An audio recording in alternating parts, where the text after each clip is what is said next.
mengenal beliau adalah anugerah besar yang diberikan Tuhan kepada saya.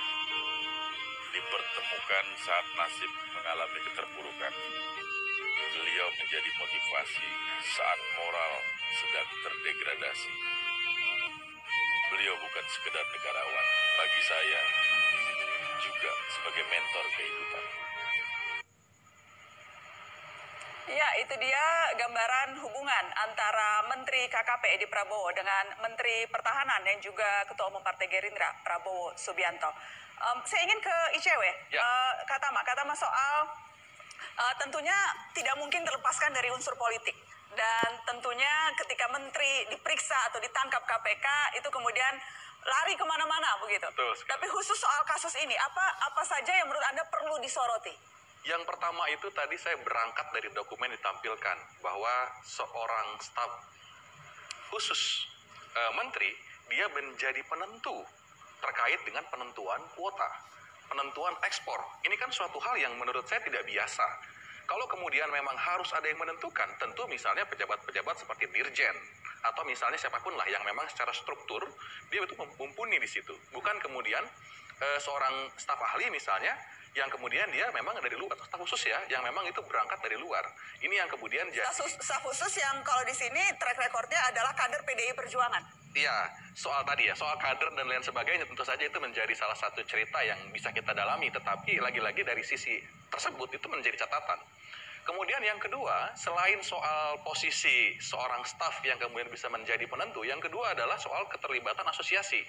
Jadi lagi-lagi saya berangkat dari keluhan ya dari eksportir yang lainnya begitu, pengusaha-pengusaha lainnya yang kemudian dia bilang untuk dapat misalnya SKWP, mungkin nanti Bang Fahri jelaskan ya soal itu apa. Buat dapat izin itu dia harus ada rekomendasi dari asosiasi. Pertanyaannya, undang-undang mana yang menentukan asosiasi tersebut harus bisa menjadi penentu? Nah ini kan juga secara prosedur ada banyak lobang-lobang yang perlu kita lihat. Bagaimana kemudian seorang pengusaha mau dapatkan izin dari kementerian lah katakan demikian, dia harus melalui asosiasi. Nah ini kan suatu hal yang jadi persoalan. Kemudian di sisi yang paling akhir, lagi-lagi saya berangkat dari keluhan ya. Tadi Bang Fahri bilang bahwa ini menjadi mahal, menjadi rugi karena rantainya panjang atau rantai bisnisnya itu ada banyak hal yang kemudian harus keluar biaya dari harga yang normal sampai kemudian dibeli oleh Vietnam. Nah, dari salah satu harga tersebut yang kemudian komponennya membuat itu menjadi mahal, ini lagi-lagi saya berangkat dari keluhan yang pengusaha lain ya, selain Bang Fahri. Nanti mungkin Bang Fahri bisa nambahkan. Ada misalnya biaya yang dipungut Rp1.800 untuk satu benur. Artinya ini kan sangat besar. Sekarang kita hitung misalnya. Dipungut oleh siapa? Harus tadi ya untuk untuk ke kargo tadi ya. Ada kargo yang ditentukan. Jadi secara ini lagi-lagi saya berangkat dari laporan. Ketika ada kemudian kargo ditentukan, kargo tersebutlah yang kemudian semuanya harus kirim lewat kargo. Misalnya bener nggak Bang Fahri? Dari sana, dari luar kota sana harus ke Jakarta dulu. Jakarta kemudian ekspor. Emang nggak ada dari tempatnya Bang Fahri kirim langsung ke Vietnam misalnya. Bahkan saya bisa dapatkan harga pembandingnya.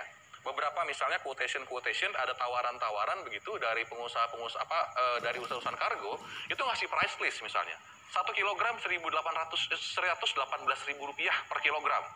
Nah ini di sini per benur katakanlah misalnya ada nilai yang harus dibayar misalnya 1.800. Kalau dia kirim 5.000 benur itu udah 9 juta. Artinya nilainya akan sangat melonjak. Nah artinya kemahalan lah kemudian yang menyebabkan tadi ya ada potensi kerugian dan lain sebagainya. Dan tentu saja jadi dugaan penentuan atau dugaan monopoli ekspornya harus pakai kargo tertentu. Nah, itu informasi yang saya dapatkan demikian. Tapi mumpung ada Bang Fahri di sini ya sebagai salah satu pelaku usaha, bisa dijelaskan sama kita misalnya. Bagaimana Bang Fahri, Anda mau menyebutkan? Ya harusnya sih pengenaan biaya itu bukan kepada ekor. Nah, karena kan kalau kita taruh satu dus kan barang-barang tertentu mungkin di industri logistik itu ditimbang gitu. Kan tidak ketahuan sebab benur itu kan 1.000 sama 100.000 sebenarnya beratnya sama aja sebenarnya gitu. Ya. Tapi kan kantongnya yang diperbanyak. Jadi Bang Fahri, iya Anda dimintai. Aspirasi dari pengusaha sebenarnya pinginnya itu jangan per ekor. Kalau negara wajar lah dan ini diambil di hulunya kan.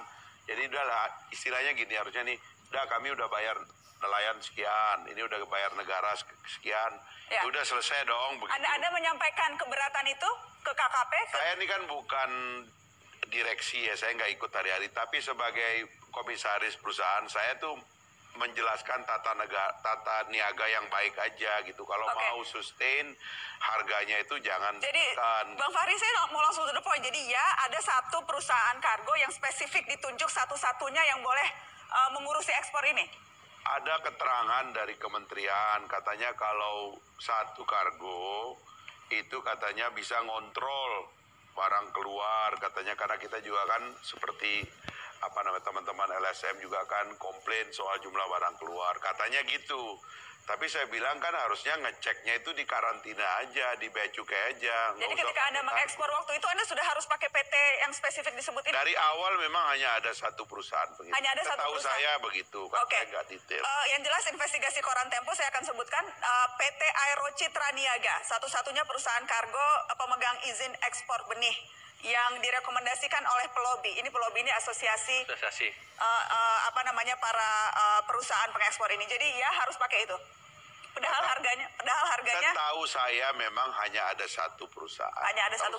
Dan ini potensi penyelewengan luar biasa. Tapi kalau hanya saya satu. pernah mengusulkan, kan saya bilang gini, itu katakanlah kalau benurnya itu berasal dari Nusa Tenggara Barat, di NTB sana ada 2 pulau, Sumbawa dan Lombok.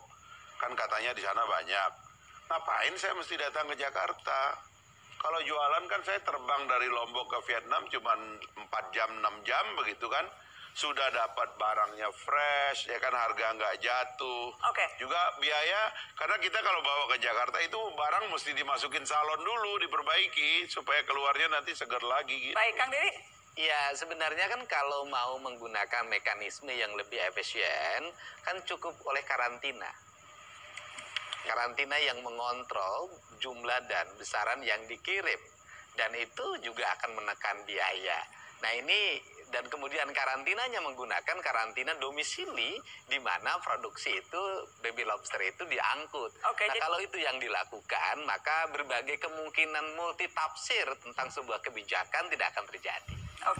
Baik. Yang jelas bukan hanya multitafsir, tapi sekarang KPPU pun sudah mulai menginvestigasi, menyelidiki soal dugaan monopoli ini. Kalau saya tertarik begini kan Nana, jadi... Kita break dulu kata mah, setelah pariwara, tetap di Mata Najwa.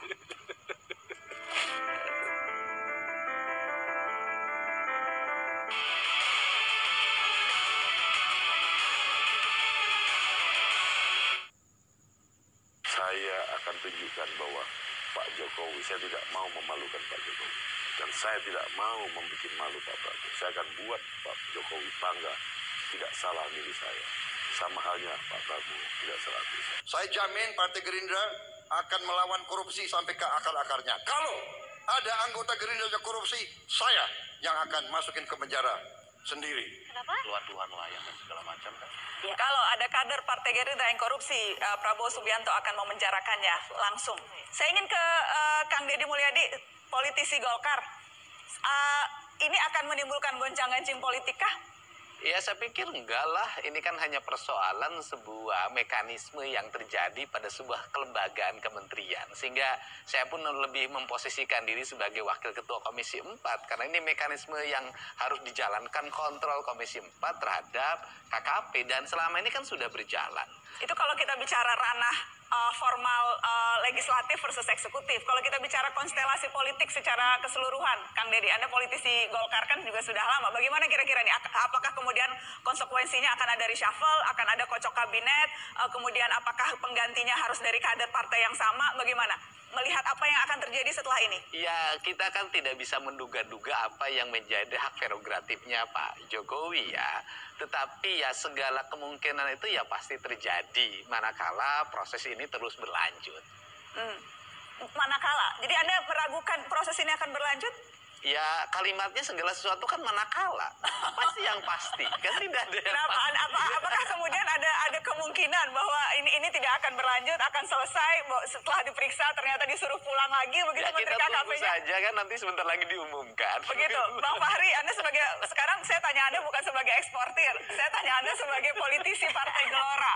Bagaimana ini akan mengubah konstelasi politik? Biasa-biasa saja atau akan ada guncangan atau prediksi Anda bagaimana?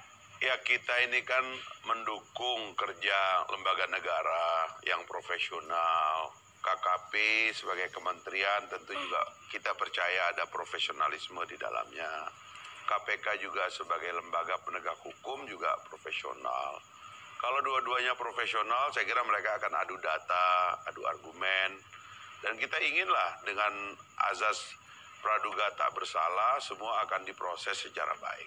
Jangan kita mendahului begitu. Semangat kita diskusikan, padahal penyelidikannya sedang berlangsung. Saya cuman malam ini sebenarnya lebih mau menjelaskan bahwa ya saya rugi. Kerugian membuat bijak begitu ya. Tapi sampai saya melihat akta laporan keuangan perusahaan, saya tidak akan percaya kalau Anda rugi. Bang Fahri, tapi itu kalau lagi-lagi Anda menjawabnya normatif, tentunya orang akan bilang begitu ya, biarkanlah proses hukum berjalan. Tapi apakah seberapa ini akan mempengaruhi konstelasi politik menurut Anda? Saya tidak terlalu mau tahu ya apa yang terjadi dengan politik ini. Saya lagi banyak di kampung. Politisi partai baru masa tidak mau tahu apa yang terjadi dengan politik?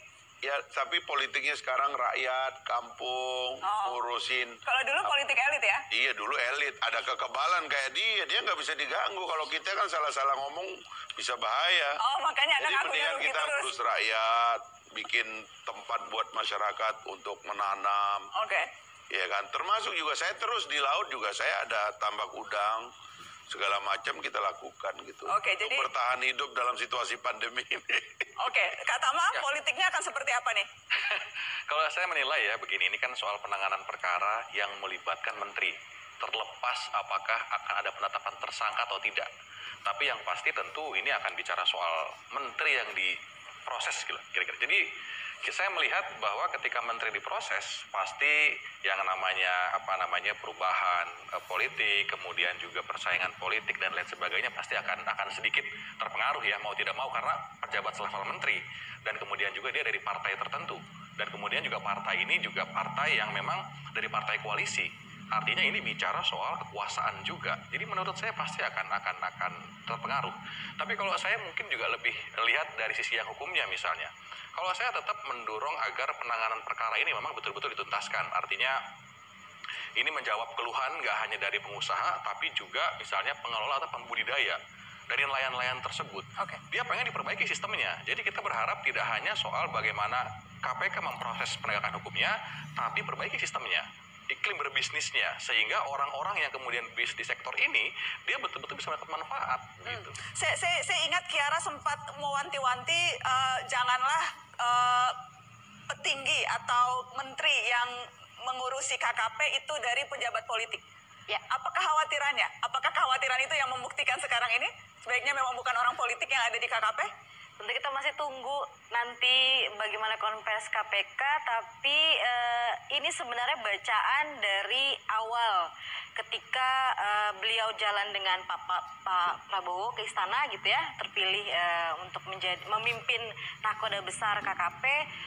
Kita ingatkan bahwa sumber daya kelautan dan perikanan ini luar biasa gitu. Artinya dia harus dipimpin oleh seseorang yang kemudian paham betul bagaimana cara mendorong kedaulatan dan kesejahteraan.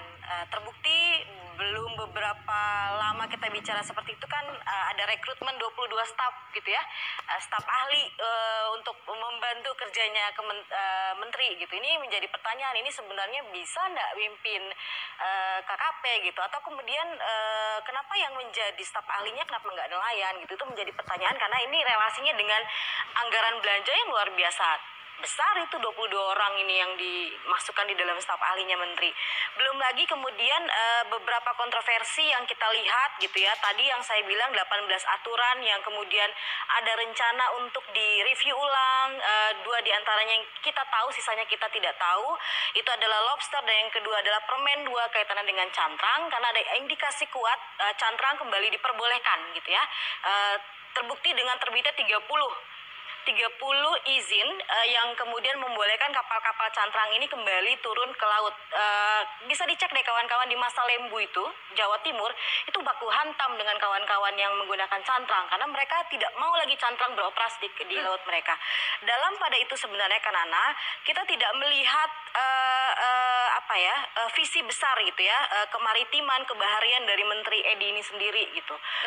Terlihat dari bagaimana dia tidak berbicara tentang skema perlindungan dan pemberdayaan, kemudian belum lagi ada beberapa statement yang kontroversi, termasuk merespon kemarin ada penjualan pulau gitu ya di Buton, dan responnya ya boleh saja pulau dijual gitu dalam kepentingan pariwisata karena dianggap pulau itu kosong. Ini nggak bisa seorang yang berdiri di tampuk paling tinggi gitu ya berbicara tentang ruang penghidupan yang dangkal gitu. Ini kan holistik, relasi antara nelayan dengan lautnya itu holistik, dengan pulau itu holistik gitu. Jadi hal-hal itu yang kemudian semakin menguatkan pendapat Anda bahwa sebaiknya pejabat yang ditunjuk untuk menangani Kementerian KKP itu tidak ada embel-embel politiknya. Iya, saya sudah pernah bilang juga kalau kemudian masih ragu, nelayan saja yang pimpin. Nelayan saja gitu ya? Iya, nelayan saja yang pimpin yang jadi menteri. Akan didukung oleh Komisi 4 tidak tuh? Ya, jadi begini Mbak Nana. Kita break dulu, Kang Deddy, setelah pariwara, tetap di Mata Najwa.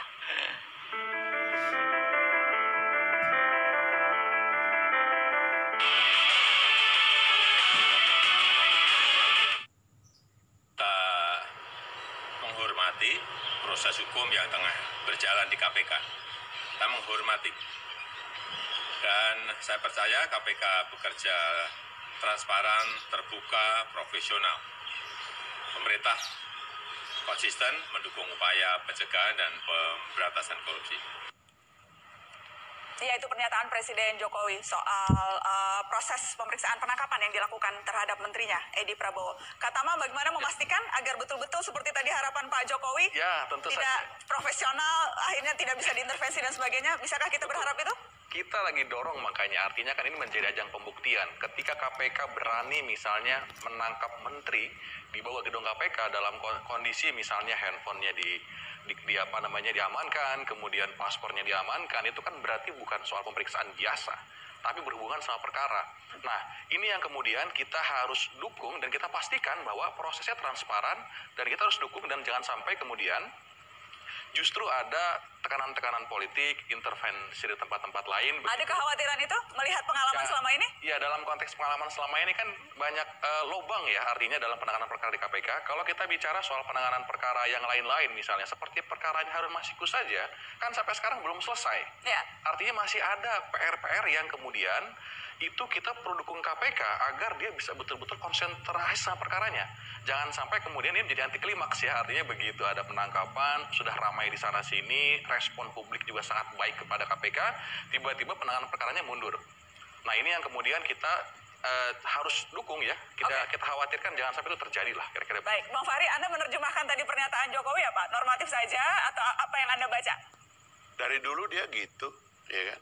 Apa tuh Tapi gitunya apa? saya sebagai orang yang ikut mengubah undang-undang KPK percaya bahwa dengan undang-undang baru itu KPK masih bisa efektif memberantas korupsi. Jadi asal metodenya diperbaiki, saya kira KPK bisa ya bersama Presiden tentunya, karena dalam undang-undang baru dia harus koordinasi banyak dengan Presiden. Bang Fahri, ketika tadi Anda bilang akan efektif, kalau dalam kasus ini, bicara spesifik ini, pembuktian efektivitas KPK itu apa? Kalau saya jadi KPK ya, ini saya keluar lagi ya, padahal saya ini kan rakyat biasa gitu ya. Kalau saya jadi KPK yang begini-begini itu dibicarakan dengan Presiden. Sebab kan gini, Presiden ini mengambil keputusan untuk mengganti Ibu Susi yang polisinya berbeda dengan Pak Edi. Itu adalah keputusan politik Presiden gitu loh. Nah, keputusan politik Presidennya sebenarnya harusnya diamankan. Kalau lubangnya besar itu harusnya dalam pencegahan itu yang dilakukan.